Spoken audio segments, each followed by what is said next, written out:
Good evening, everybody.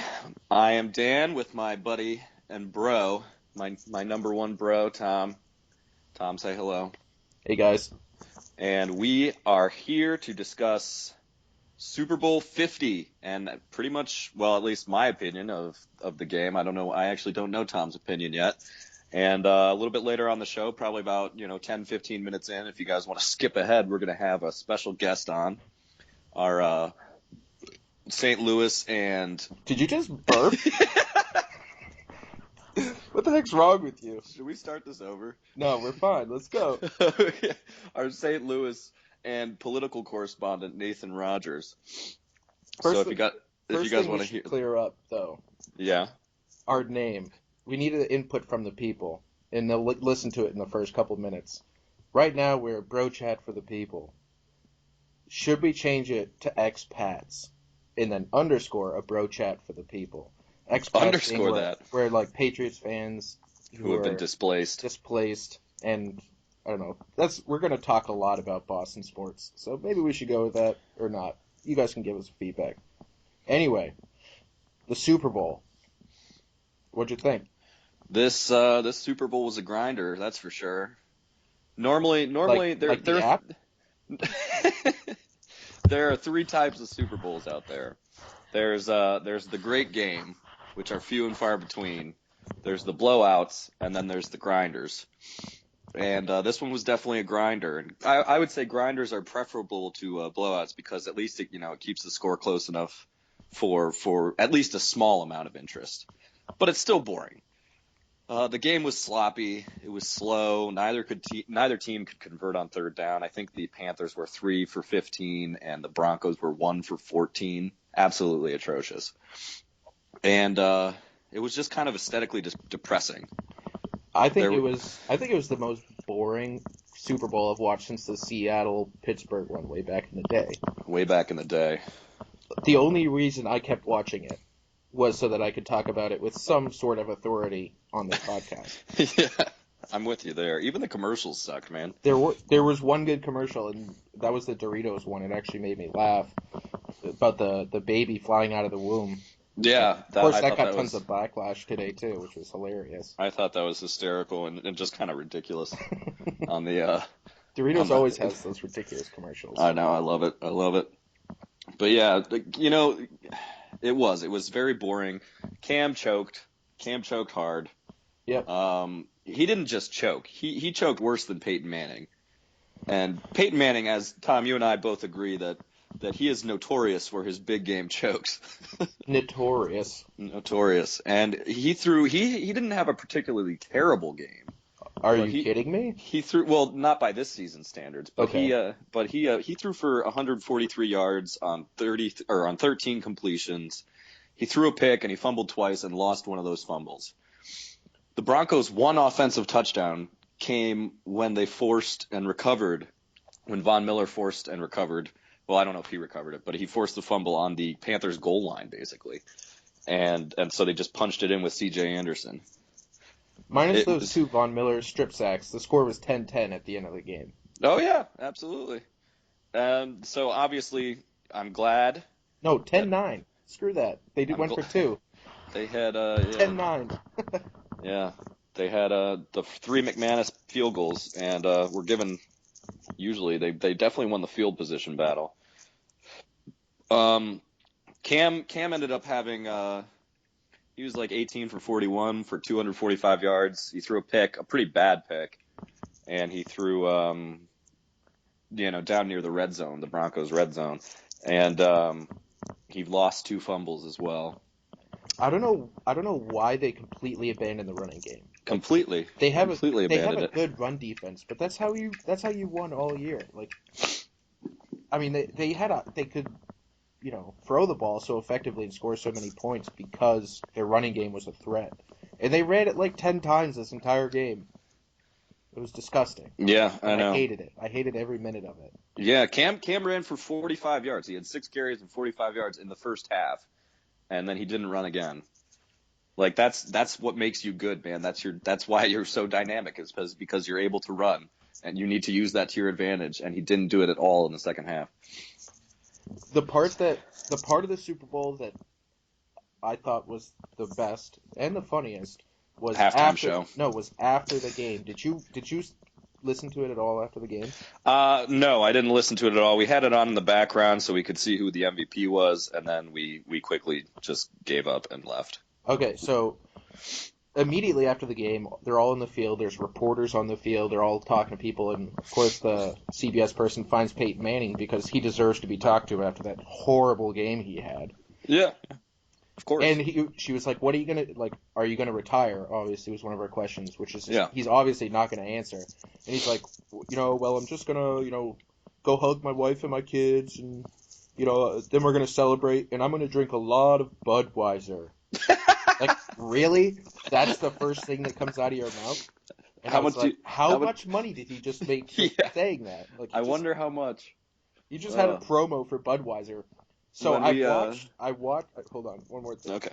I kept watching for the Lombardi Trophy. Obviously, I almost turned off the television when Roger Goodell was speaking, but of course, as with tradition. As with tradition. So he gave the microphone to like the owner, the witch. I don't know. She looked. Oh yeah, her. Poor woman. And then she handed off to John Elway, and then Von Miller obviously, and then Peyton Manning was there, and Jim Nantz asked him again, are you gonna retire? Yeah. And he was like, blah blah blah blah blah blah, but like tonight I'm gonna drink a lot of beer. I mean a lot of Budweiser. Like on the stage with the people during the thing, like. How much money is that worth to Budweiser? Like, how much are they paying him to do that? Well, if you think a 30-second commercial, the average price that a 30-second commercial ran for this Super Bowl was $5 million.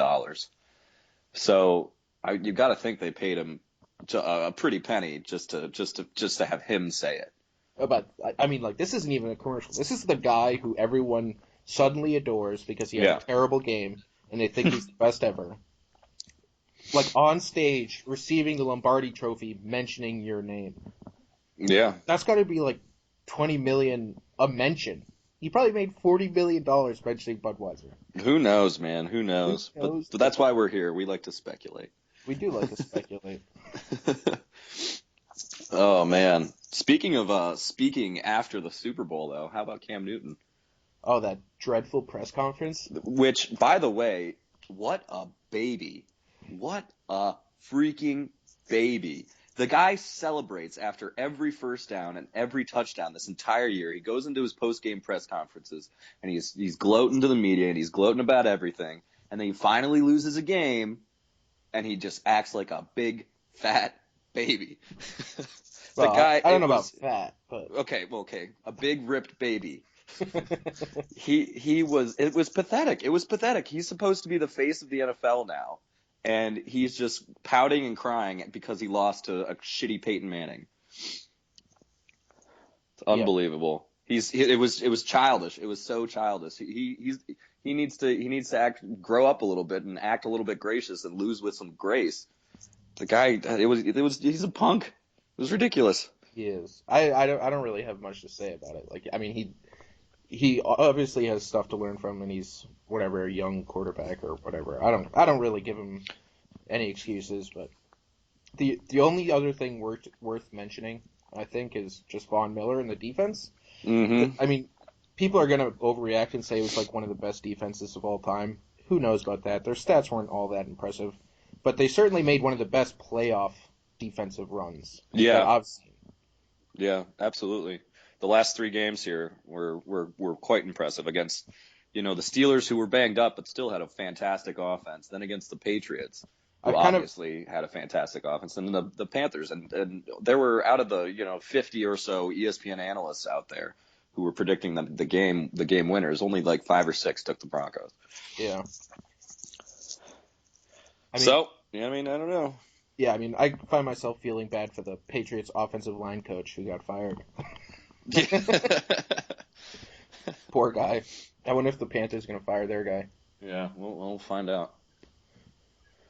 Anyway, so now that the Super Bowl, a terrible Super Bowl, is over, it's time to move on to the off season. Mm. And I mean, the biggest story for me in the off season is the fact that the Rams are moving. The Rams are moving, and you know what we should do? We should bring in our correspondent from St. Louis, Correspondent. Nathan Rogers, who is a St. Louis homer, and he's probably gonna have some choice words for Stan Kroenke, Cranky, Kroenke. He just won a franchise. He's there's Nate right now. There's Nate. He's How happy. you doing, bud? Hey guys, long-time listener, first-time caller. Love the show.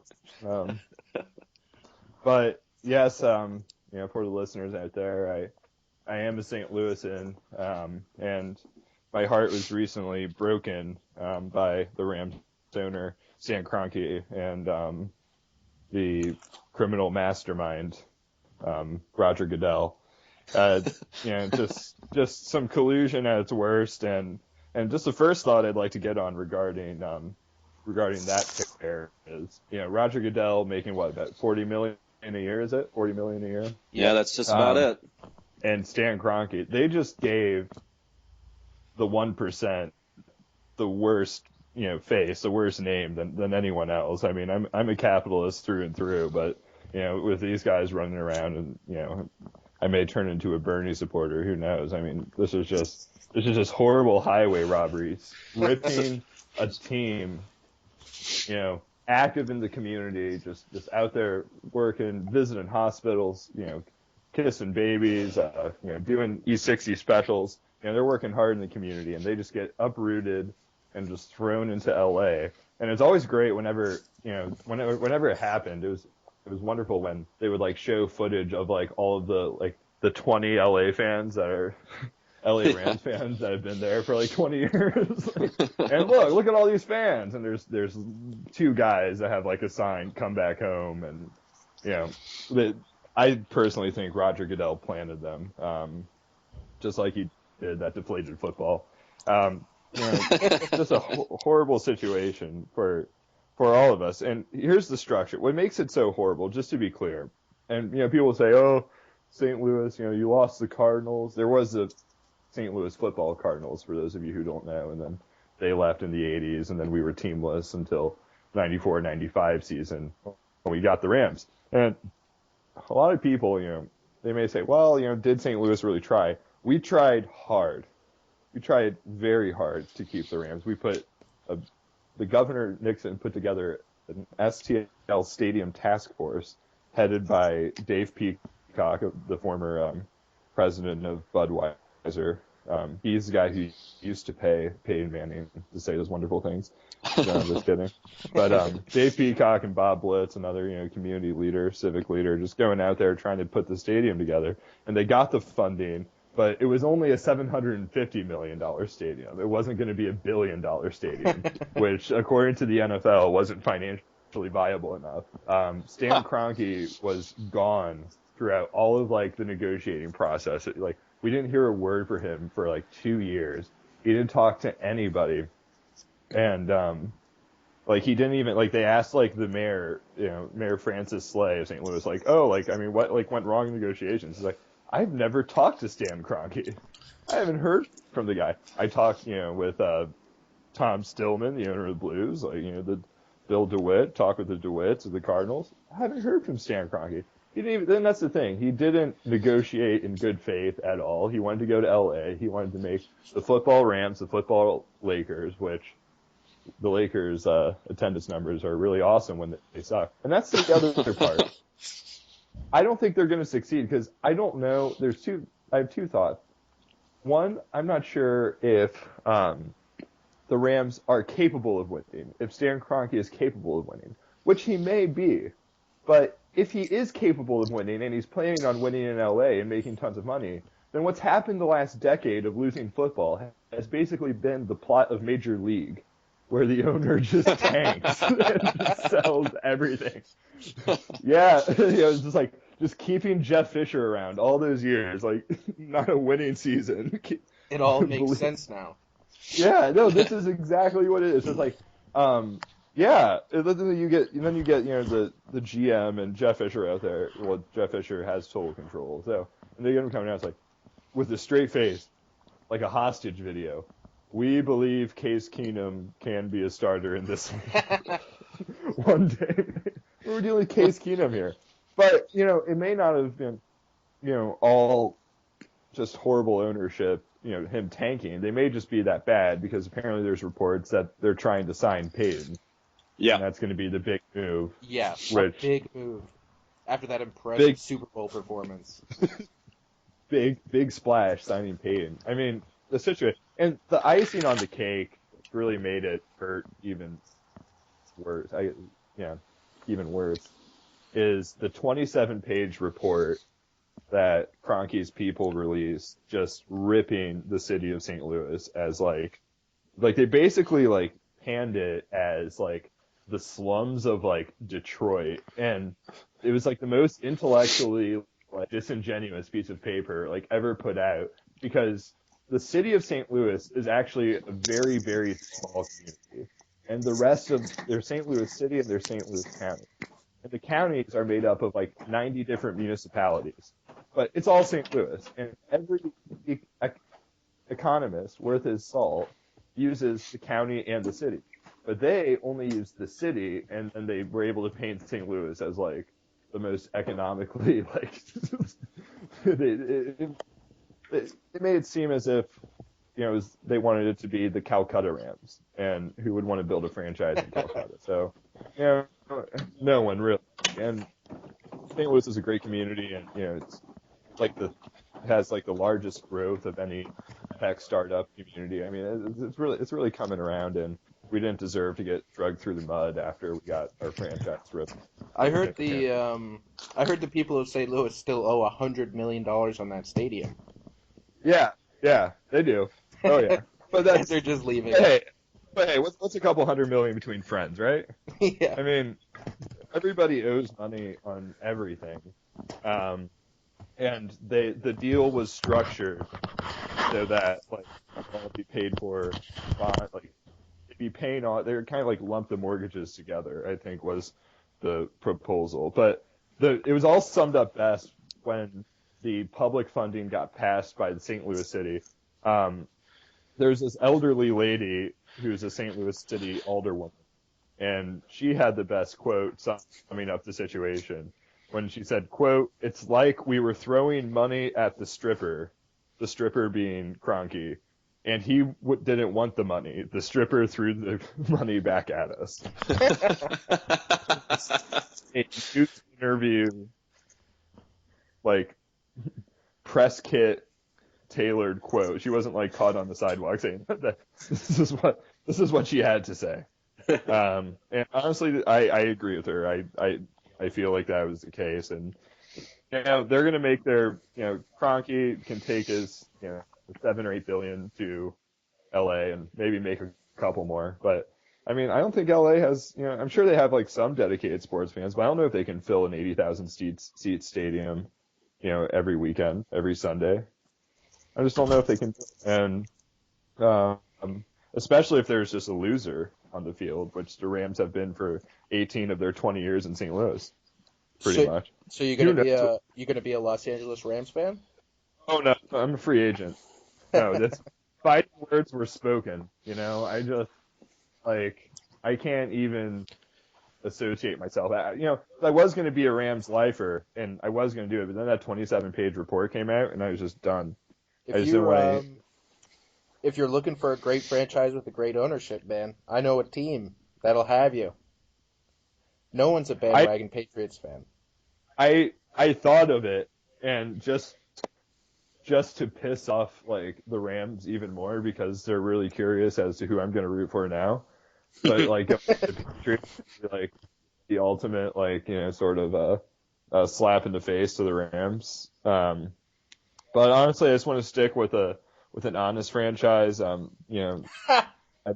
kill you. I'm looking at the Redskins. They're just a good old-fashioned American team of Boy Scouts, and that's really appealing to me. And Dan Snyder, he's a guy who sticks up for his franchise. If he wasn't, he would have changed the name a long time ago. I'm not saying I necessarily agree with the name, but Dan Snyder cares about the people in Washington D.C. and probably won't be moving anytime. So I may be hailing to the Redskins, and we'll just have to see how it develops. Well, that's fair enough, I suppose. But we'll be waiting for you. Would you have gone for it if they were maybe the Mexico City Rams? Absolutely. Well, there's like talks of Mexico City being an expansion city for the NBA, isn't it? Yeah, the NBA. Don't they need to? I mean, the NFL needs to go to London first. They've been laying that groundwork for the last 10 years. Yeah, no, they have. But just for the record, putting an NBA team in Mexico City is the worst idea in the world because, I mean, that seems like the most efficient way for the cartels to get drugs into our fine nation. I mean, you'll have to weigh the private jet in Mexico City, then again in in LA, Texas. They go on the road, man. The city's getting pumped with cocaine. I mean, the Mexico City Lobos have signed all centers, brought Darius Miles back out of the league. One of their players breaks his whole body. He's in the full body cast. The full body cocaine cast. Yeah. So which NBA owner is going to become a coke dealer and coke trafficker? Dude, which one goes for that? It doesn't matter. You think everything's great. You think Mexico City's great. Then next thing you know, your horse's head is in your bed, and you do things you never thought you'd do. I think if Sterling still owned the Clippers, he definitely would have gone and done that. See, I think Sterling is going to buy the Mexico City franchise under a different name. He's just gonna go to Mexico, reinvent himself. I mean, come on, all old white guys look the same, they're not. You look like this guy we had in the league. No, that's not me. Someone else. All right, that's all I got there, boys, on the Rams, and just a tragic situation because and this just proves at the end of the day that the NFL doesn't care about its fans at all. It cares about the dollar signs, and it doesn't care about putting out a good product. It's just too rich because we're all idiots because we're all like, oh, yeah, I'll pay $20,000 a year for season tickets. This is awesome. All facilitated by that evil Roger Goodell. Fiora Goodell. And ESPN. Paul Tagliabue would have never rid us of a franchise like this. Just wouldn't have happened. So, now that we're done with the Rams, New Hampshire primary. The New Hampshire primary is tomorrow. Exciting stuff. Start off with predictions. What do you think, Danny? Predictions, oh my word. With percentages, give exact, on record. With percentages, exact on record percentages for New Hampshire primary. Well, my absentee ballot is in, believe it or not. So I have a voice. I'm going to call up the DMV or the cops in D.C. or Virginia, wherever you live, and tell them that you're not a resident there, even though you are.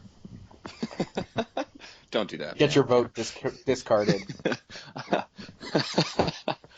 No, man, my permanent residence is still in New Hampshire. I mean, it's just way cheaper to register your car and everything. It is. It's unreal. And insurance as well. Jeez. But no, my prediction would be everyone keeps saying that Trump he's polling at 40% right now in New Hampshire, so everyone's expecting a Trump victory. I would expect the governors to do very well. All three of them had a great debate on Saturday, being Christie, Bush, and Kasich. And I would expect Jeb to surprise a lot of people and maybe finish third here in New Hampshire, third or fourth. At least if he finishes fourth, at least 10% of the vote, possibly more. Which I guess is not very well, but it's very well when you look at how his campaign's been going. I think Rubio will do very well. I think Cruz is going to poach a lot of the Rand Paul votes that would have happened for the constitutionalist liberty candidate, because we don't really have one now. Cruz is the closest thing we've got, I guess. So I'd expect a pretty close battle between Trump, Rubio, and Cruz, but I'm gonna have to say Rubio wins New Hampshire tomorrow. Yeah, I mean that's a pretty. I mean Trump's supposed to win, I guess. I don't really believe that. He was supposed to win in Iowa too. I'm also on the train. I'm thinking it's going to be Rubio, say like do really well, do like 28%. Mm-hmm. Trump finishing a close second with like 26. Cruz finishing kind of a distant third at like 20%, and then the rest kind of beneath 5%. I don't buy the Jeb Bush. I don't buy that nonsense. I think he would just be horrible. What about on the Democratic side? You expecting a win for Bernie? I know. Nate Raj was feeling the burn after he's feeling the burn right now. Now that Kroenke took the Rams to LA. Not quite feeling the burn. I'm just like, damn it, Stan, you're giving us a bad name. Just stop this. Just be happy in your billion. Just election year. Hey, if 2018, do whatever you want, but if Bernie wins, we get to all quit our jobs and just live for free, right? And go back to school for free. That's true. That'd be sweet. I do find myself every once in a while. Which is why he wins. If free or die. He has half of it. I think the reason he would win New Hampshire would be because because he's got the youth. Obviously, we all know he's got the youth. But I haven't talked to a single Democratic voter who is excited about Hillary Clinton. Not one. And so they're just kind of going through the motions. And some of them are going to stick to their guns and be like, "Well, I'm voting for Hillary because she's all we've got." But I think a lot are going to come over to Bernie's side, and I do expect him to pull out New Hampshire. New Hampshire's got so many of the Massachusetts and Vermont people nearby, and all their liberal colleges up there in northern New Hampshire, that I think Bernie's going to have a really good showing in New Hampshire. I think he's probably going to win, but does it translate to the future? I don't know if it translates. I'm still not convinced about that. Yeah. It's like some really good states for him, but... Yeah, but especially if you think, South Carolina, Florida, even California, does Bernie really, do as well as he's doing right now in those states, which are just so different from, obviously, New Hampshire. My big question is, how much is Joe Biden hating himself for not running right now? Because nobody likes Hillary. I heard a great prediction the other day that would be hilarious if it came through. Both Trump and Hillary lose their primaries and then combine on a ticket and run as independent. Oh my gosh. Trump could do that. The guy's a flaming liberal. And Hillary would do it too, because it's her time. She deserves it. Yeah, absolutely. Ticket though. She lied and cheated her way here so she could be president. It is true though that who's running for president. Well, I'm not really sure about that. I don't know which one. Whichever one runs for president, and which one runs for vice president, the one who runs for president will have an untimely death shortly after. Oh, Trump's toupee strangled him in his sleep, or Hillary's heart finally gave out. Bill cheated again, and her heart just broke. Oh no! Not that. They actually might. That would be like the beginning of a new party. It would be like the utilitarian party. Everyone who thinks that, the authoritarian party. Jeez. Yeah, I think Bernie and Trump on a ticket, and then it's just like the anti-establishment party. Just straight up, it's like we don't care about what they actually say or believe in. We just want to burn the whole thing to the ground. I don't know. I Like- think I don't think Trump and Bernie would get together. I think Bernie would probably try to murder Trump. Yeah. Either that or he's the biggest slime ball and he's just taking everyone's money anyway and he doesn't want to redistribute it and he just wants to take it all for himself. Just like every other socialist dictator. It's all a ruse. Oh, man. Well, one thing's for sure. It's going to be interesting. I'm not even, like, we're talking about this primary, but I honestly don't think this primary is going to have any effect on the election at all. You don't think No, it's going 50 states. My dark horse is Jeb, like coming in 4th or 5th here, coming in like 3rd in South Carolina, and then like it's just going to be so spread out, and then he's just going to start just cranking out these states that no one has set foot in, like California. I think California is going to be key this year. It has more delegates than any other state, and no one has set foot in that state. What happens if California's vote matters?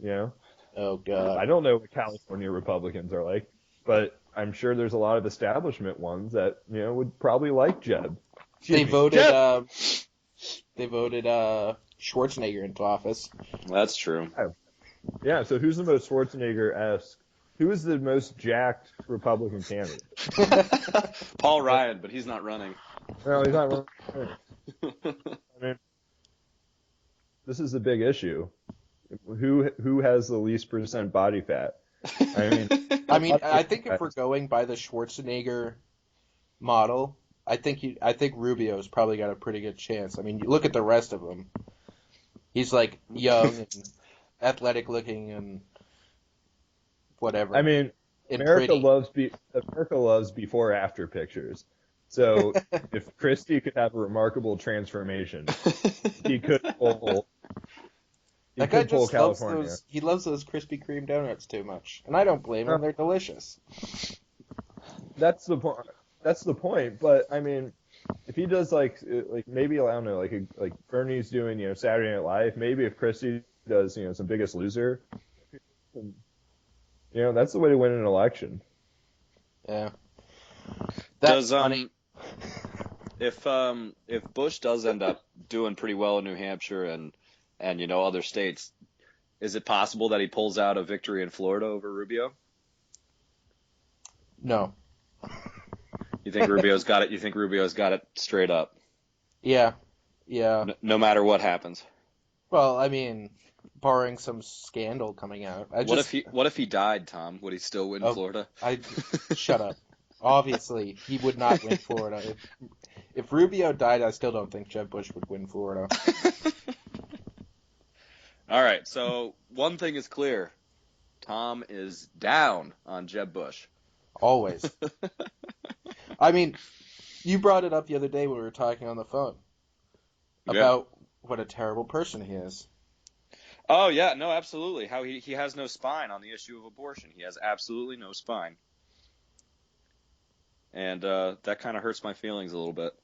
I was walking around. I think he has a spine. I'm not so sure. He's pro-abortion on rape and incest for all those listeners that don't know. And I mean, being such staunch pro-lifers here, we just can't stand for that. That's pretty number one. As long as there are candidates in the race, meaning Republican candidates, obviously the Democrats are all pro-choice anyway. So if it came down to it, if he was the nominee, I would vote for it. But I mean, as long as there's other Republicans who are against, all rape, all abortions. Well, I think they're all against rape, Tom. Except for what's his name? From Missouri. What was his name? Oh, the pro-rape guy. Yes. Yeah. Oh, that's right. Oh man. Yeah. So he's I hear that guy has made a career out of being a troll.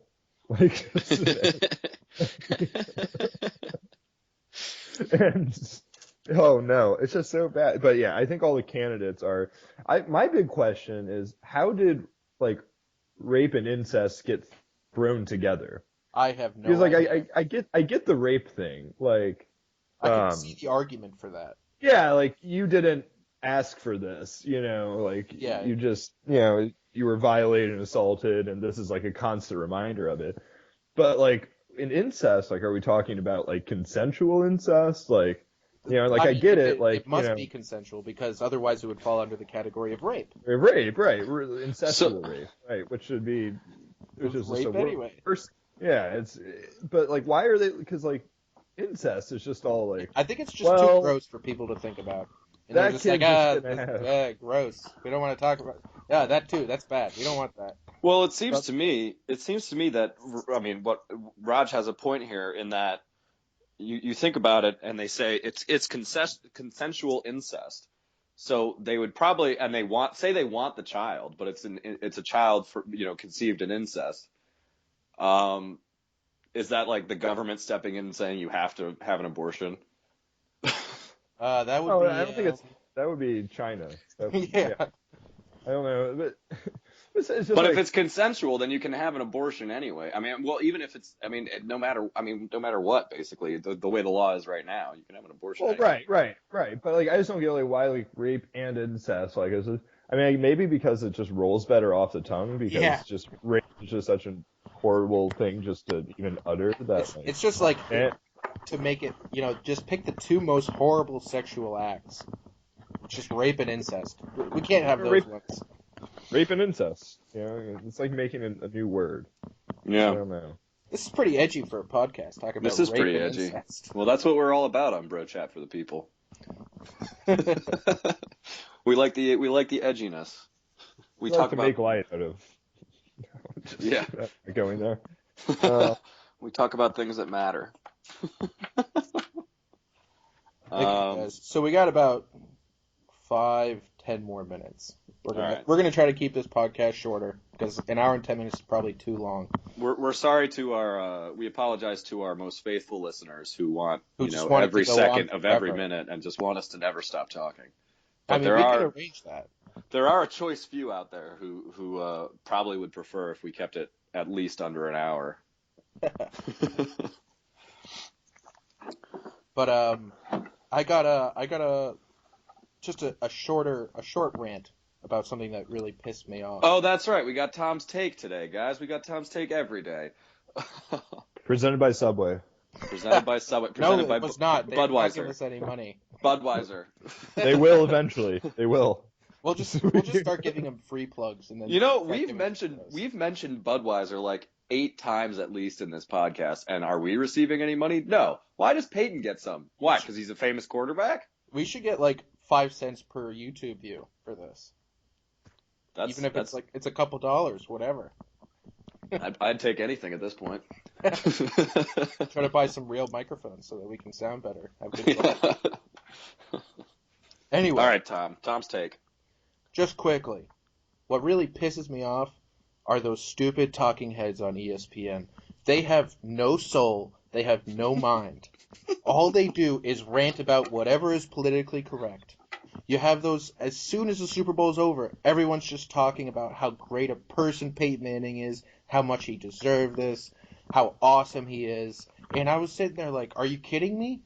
You're talking about Peyton Manning first. Von Miller just had one of the greatest postseasons of any defensive player. And you're talking about Peyton Manning, who threw for 141 yards and had 2 turnovers.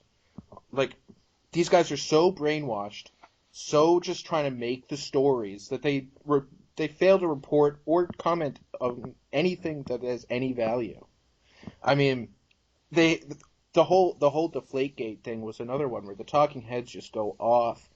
And they just, Mark Brunell's there crying about Tom Brady lying, which is questionable in the first place, whether you agree with it or not. But the talking heads, the people who are supposed to be on there to have opinions, don't have opinions. They just spew the propaganda of ESPN, and it pisses me off.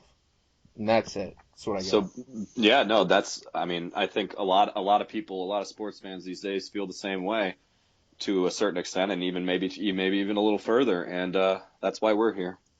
Exactly. Unsponsored right now. That can be changed. Anyone out there willing to advertise? Wanting a little advertisement?